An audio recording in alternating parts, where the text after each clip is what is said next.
Wow, really? That must be tough. Yeah, I got it. I'll be right there. It might be a mishearing due to the pain, but I think I just heard Kenny say on the phone to Hannah that he's coming right away.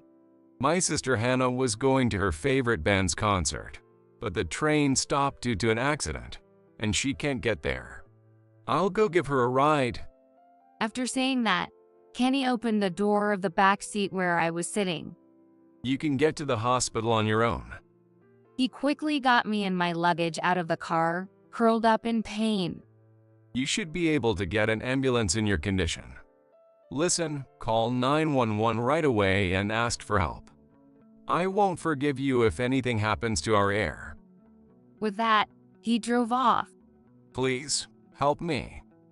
The number you have dialed is currently not in use. Please check the number and dial again. The number you have dialed is currently. I pretended it was a machine voice and repeated it several times, then hung up the smartphone and blocked Kenny's number. My name is Molly Smith. I'm 27 years old. I'm a grade school teacher, but currently on maternity leave. I'm nearly 10 months pregnant and my due date is coming up soon. I'm anxious about my first childbirth, but I'm counting down the days until I can meet my baby. My husband, Kenny, is 3 years older than me, 30 years old. We met in a university club and became friends, and started dating after he graduated. 2 years ago, we got married, and now we're expecting our first child. When we told both sets of parents, they were overjoyed and told us to take good care of ourselves. However, there was one person who responded disinterestedly. More importantly, I told my boss I wanted next week off for a concert, but he said no, so I quit in a huff. Let them struggle with the staff shortage. Serves them right. That was Kenny's sister. When we announced the pregnancy, she dismissed my news as that kind of thing and kept muttering complaints about her part-time job. My mother-in-law quickly scolded Kenny's sister, Hannah. It doesn't concern me, after all. Besides, it's not even certain the baby will be born safely yet. She said something outrageous. I was furious, but I've known this is how she is, so I didn't bother getting angry all over again. Hannah is Kenny's older sister by 7 years, a bit older. She was spoiled rotten by her grandparents, her father's parents, until she was old enough to remember, and she's never lost her princess attitude. That was the case even when we got married. Normally, out of consideration for the bride, guests wear outfits that allow her to shine. However, Hannah insisted on wearing a flashy dress and ultimately attended in it. It was a white mini dress with lots of feather decorations, like something an idol would wear. Apparently, she mistook our wedding for her own solo show. Look, I really do look better in this dress. Sorry, it might be hard to tell who the bride is. When my relatives and friends looked at Hannah in surprise, she mistook their stares for admiration and came over just to say that. I was more stunned than angry and couldn't reply. It's no wonder she wore such an outfit, but Kenny and his parents who didn't stop her are also to blame. My parents and I felt incredibly embarrassed. Before we got married, I thought Kenny was kind and a really good person, but at that moment, I first thought something was off. However, I still believed in Kenny then and had feelings for him, so I turned a blind eye. It's just Hannah who's odd. The in-laws are just dumbfounded by such a sister and couldn't say anything, and so is Kenny.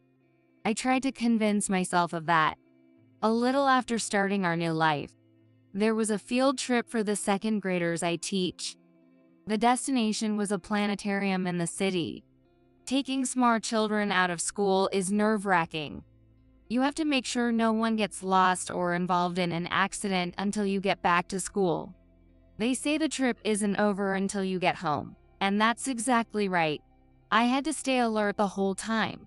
As soon as we arrived at the planetarium, my phone, which was on vibrate in my bag, started shaking. It was a call from an unknown number. I usually don't answer calls from unknown numbers, so I ignored it, but it kept ringing persistently, and I thought it might disturb the planetarium show, so I turned off the phone. After the show, it was time for the kids to go see the inner exhibits. Science museum staff would guide them, so it was a brief moment of relief for the chaperoning teachers. I sat down on a sofa in the break area with other teachers, drank a cup of coffee I bought from a vending machine, and took a break. When I turned my phone back on, there was an unbelievable number of missed calls. The unknown number had switched to Kenny's halfway through. Could something have happened to one of his parents? I excused myself from my colleagues and hurried off to make the call. You're late. What were you doing? He snapped at me immediately. I had told him I was on a school field trip today. I explained that I had turned off my phone so as not to disturb the show. You could have just set it to vibrate. Why'd you turn it off? Anyway, you're at Civic Forest Park, right? The science museum with the planetarium is located in a city-owned forest park. It's a bit far from the city center, so you can only get there by bus or car. My sister's second favorite idol is having a pop-up concert at the outdoor theater, and they're selling limited edition photos with today's date. Can you pick one up for me? For a moment, I thought he was joking. I'm here for work today. I can't leave my post for such an errand. The forest park is vast, and it takes about 20 minutes to walk back and forth between the science museum and the outdoor theater. Plus, it's raining today. Go out in this weather to buy photos for Hannah. I firmly declined and reiterated to Kenny that I was at work. I'm disappointed, Molly. I didn't think you were such a cold person. That's not you, right? Molly's supposed to be kind-hearted. Please just go do it. Kenny tried to guilt trip and flatter me into going, but I was at work and couldn't accept, no matter what he said. Fine, whatever. Undone. Kenny shouted this and hung up. I felt a chill in my heart. I couldn't believe Kenny would ask for something so unreasonable. It was incredibly unpleasant and sad. Still, I managed to control my emotions and finish the school field trip. When I got home, Kenny wasn't there, but there was a message on my smartphone saying he was waiting at his parents' house. Feeling heavy-hearted, I walked the 15 minutes to my in-laws' house. There were Kenny's parents, Kenny and Hannah. Apologize to Hannah. That was the first thing said. Hannah had learned about the pop-up concert during her part-time job, rushed out of work to the outdoor theater, but by the time she arrived, the limited edition photos had sold out. Poor thing, she's been crying a lot. Hannah was still sniffling, looking down. Kenny was rubbing her back, making a pitiful face. Checking on how my in-laws are doing. Both of them looked sorry but did nothing more. They probably haven't even considered what to do about their unreasonable daughter and son. Hannah sniffled for a while, but eventually wiped her face with a crumpled idol merchandise towel and smiled brightly. It's okay now. Instead, buy this for me. She thrust her smartphone at me. It was a screen from a flea market app. See, she'll forgive you for today if you buy that for her. Lucky, huh? Kenny pointed excitedly to a photo that seemed to be the limited edition print from today. $300. It was priced at $300, a stark contrast to the prints that were originally selling for $5. It's a steal, right? All it takes is just that little to make up with your sister. Just that. $300 is just that. For a single piece of paper. Hannah was looking at me with an expectant smile. With her right hand, she was offering the smartphone, and with her left, she pressed it against her lips, fully playing up her cute me act. Kenny was adoringly gazing at Hannah's profile. The in-laws, just like before, gave me apologetic looks but seemed to have no intention of doing more. I had no intention of playing along with this farce. However, I realized that if I didn't make my stance clear now, I would continue to be manipulated in the future. And so, I decided to give in to Hannah's demand this time. Alright, I'll buy it. Hannah's face lit up, and she clapped her hands like a child. But I want you to know this isn't an apology. This is the first and last time. I won't lift a finger for Hannah ever again. This is my declaration. In front of a surprised Kenny and Hannah, and the in-laws exchanging troubled looks, I won the $300 print. Then I left the in-laws' house without a word and went home alone. For a while, Kenny stayed at his parents' house and didn't come back, but eventually, he returned as if nothing had happened. I silently accepted it. I had no intention of asking what Hannah did with the print, nor did I plan to have any more interactions with her. If anything more was said or done, I was ready to end our marriage. Perhaps Kenny sensed my resolve because he stopped mentioning Hannah altogether. And so, we returned to being a normal couple and settled into a peaceful life. During that time, I noticed something was off. Thinking it might be the case, I bought a test kit from the pharmacy and it came back positive. I've got pregnant. To share the news, I visited my in-laws for the first time in months, and while they were delighted, Hannah treated it as just another thing. After that, I never met Hannah again, and the baby in my belly grew healthily. It's a boy. I wonder what kind of cute child he will be. And finally, the time for childbirth arrived. My water broke, and I quickly prepared to go to the hospital. The labor pains started soon after. Are you okay? I'll take you to the hospital right now. Kenny gently helped me into the car and drove to the hospital. Despite my anxiety about childbirth, I knew I would be okay because Kenny was with me. I calmed myself and gently stroked my belly. It's okay. It's okay. We'll meet soon, I whispered. Suddenly, a familiar sound echoed through the car. It was Kenny's smartphone. This ringtone must be from his sister Hannah. Hello, yes. Kenny pulled the car over to the side and answered a call. Why is he answering the phone now? Wasn't he supposed to rush me to the hospital? While enduring another wave of pain, I thought this. What, really? That stuff? Yeah, I got it. I'll be right there. Is it just my mishearing due to the pain? Or did Kenny just say he'll come right over in response to Hannah's call? Hannah said she can't make it to her fave's live concert because the train stopped due to an accident. I'm going to give her a ride to the venue. After saying that, Kenny opened the rear car door where I was sitting. You can get yourself to the hospital, right? He quickly got me and my luggage out of the car, curling up in pain. You should be able to get an ambulance in your condition. Listen, call 911 right away and ask for help. I won't forgive you if anything happens to our heir. With that, he drove off. I was left on the roadside with my luggage. Is this really happening? To treat his wife, who is about to give birth, like this? I no longer even feel angry. I couldn't help but burst out laughing. Fortunately, there were no passers-by around. I laughed so loudly that I thought it was good timing. My mind was surprisingly calm, but my body couldn't stop laughing. Hello, I need an ambulance, please. Yes, the location is... Looking at a nearby building, I provided my approximate location. I got into the ambulance that arrived and headed to the hospital alone.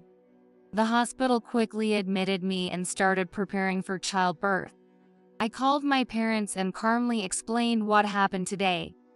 They were speechless and said they would come right away. When I was left on the street, I felt I could handle whatever came next alone, but knowing people were coming to support me was reassuring. Waves of pain came and went. The nurses and midwives checked on me, telling me things were progressing well. About an hour after arriving at the hospital, my phone rang. It was during a lull in the contractions, so I picked it up and saw the last person I wanted to see on the display. It was Kenny. I ignored the phone for a while, but after several missed calls and hang-ups, I decided to answer. Not because I cared about Kenny, but because it was too annoying. When I pressed the call button, Kenny's voice burst out. Hello, Molly. Oh, thank goodness you answered. Kenny's voice sounded genuinely relieved. Maybe he was finally worried about his pregnant wife and unborn child he'd left behind. But that thought was quickly proven wrong. Please, help me. I thought I was being told something nonsensical. What kind of help could he possibly need at a time like this, with his wife about to give birth? Actually, there was a little accident at a rest area. The number you have dialed is not in service. Please check the number and dial again. The number you have dialed is currently... I pretended it was a recorded message and repeated it a few times before I hung up and blocked Kenny's number. I gave birth safely to a boy. It was surprisingly an easy delivery. Perhaps the shock of the events had numbed my senses to the pain. It was over before I knew it, and the hospital staff were amazed at how smooth it went for a first-time birth. After all, an easier experience is always better. As I watched my sleeping son, I felt truly happy. He was born so quickly that my parents, who rushed from far away, missed the birth. They seemed apologetic, but they were more relieved that my son and I were safe, and they smiled warmly. Their smiles made me happy, too. I didn't inform my in-laws. If Kenny wants to tell them, he can do it himself. Even if they did come, I have no intention of letting them see my son. This child is mine alone. He has no connection to Kenny's family. I had already told the hospital not to let anyone from Kenny's family visit. Only my parents were welcome. Perhaps because I had asked to be notified and turned away anyone else. I never saw anyone from Kenny's family during my hospital stay. After 5 days in the hospital, I went straight home with my parents. Once home, I immediately contacted a lawyer to start divorce proceedings. Leaving a pregnant woman in labor by the roadside is surely grounds for divorce. The lawyer was appalled and mentioned it could constitute neglect of a guardian or even malicious abandonment causing harm. Abandoning a pregnant woman in labor, who can't defend herself, on the roadside is nothing short of monstrous, he said, and I agreed.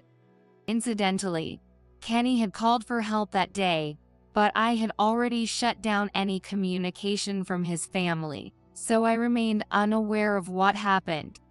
I asked the lawyer to find out what had happened, just out of curiosity. The story I heard from the lawyer was beyond saving. After abandoning me to pick up his sister Hannah, Kenny stopped at a rest area on the highway. It was about a 90-minute drive to the concert venue, including time for trains and buses.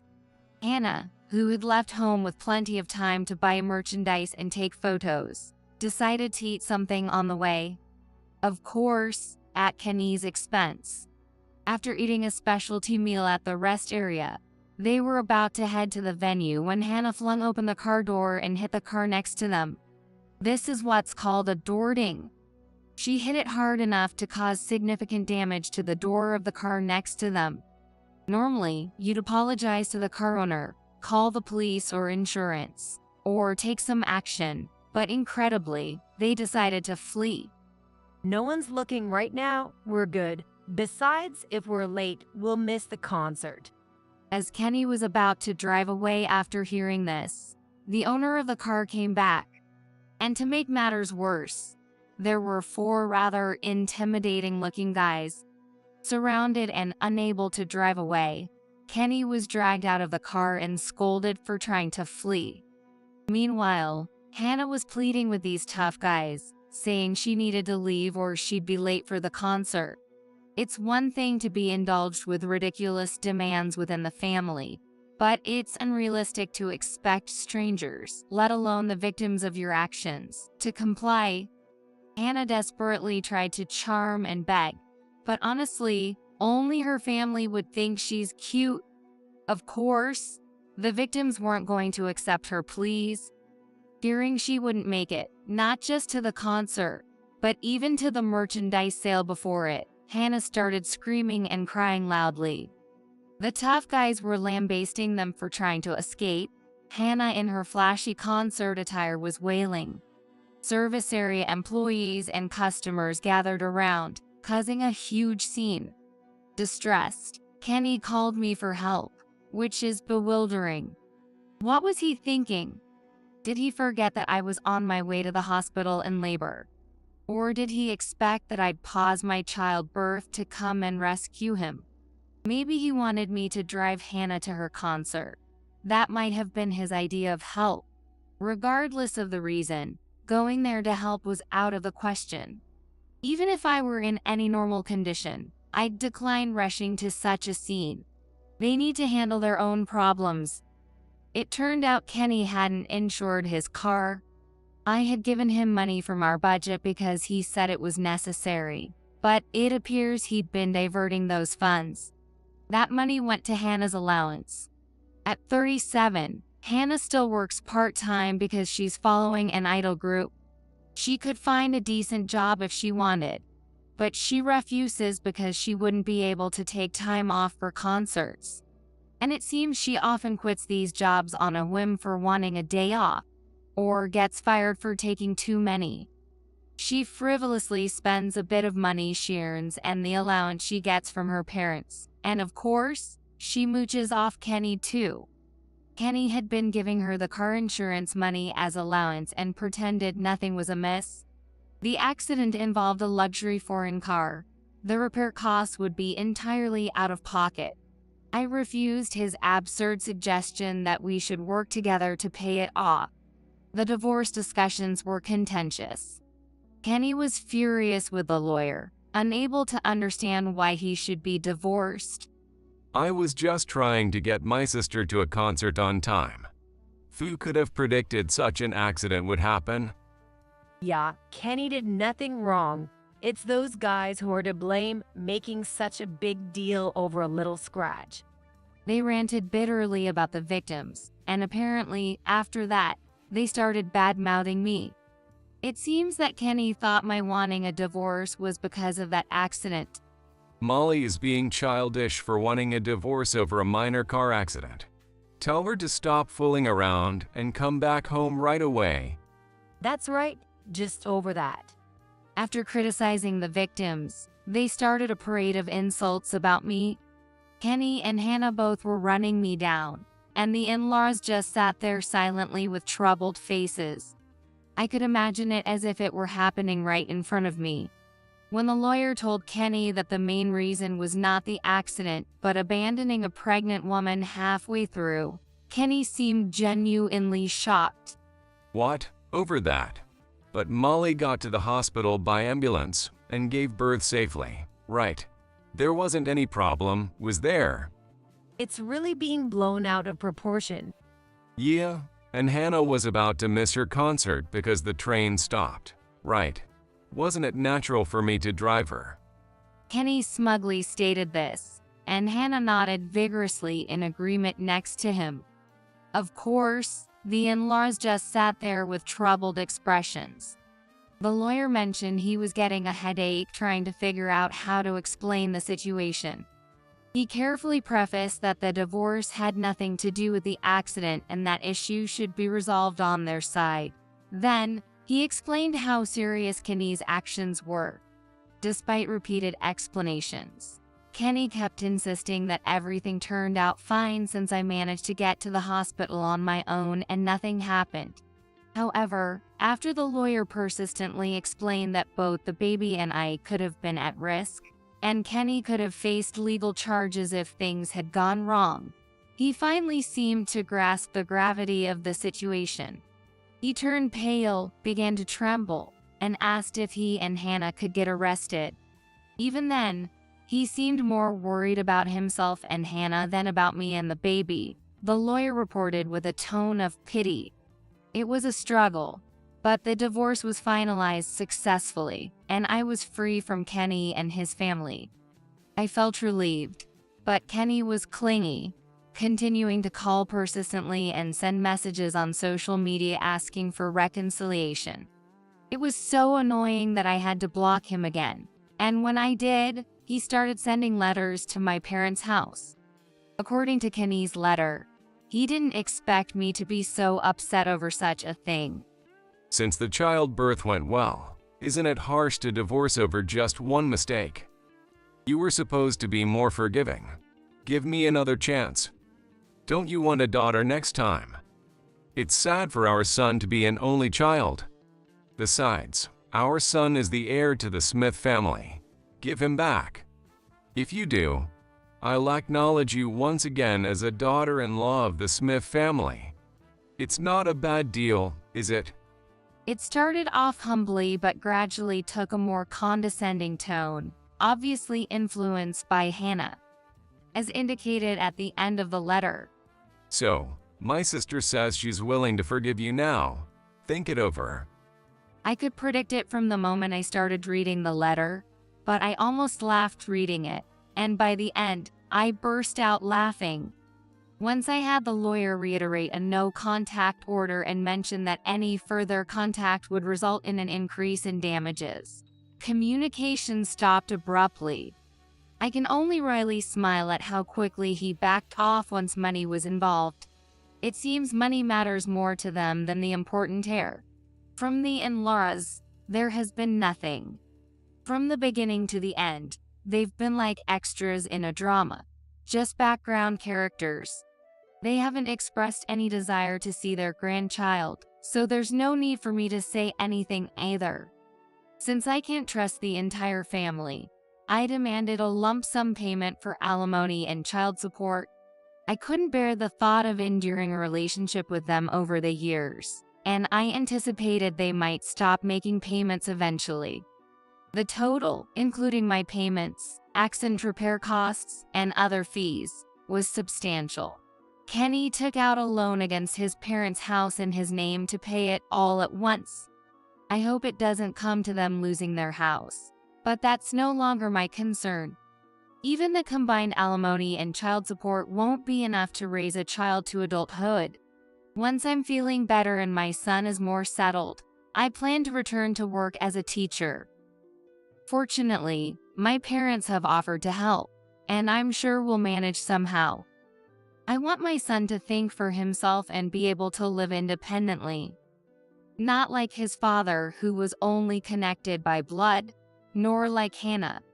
And certainly not like the in-laws, who were always there, yet it was hard to tell if they truly were.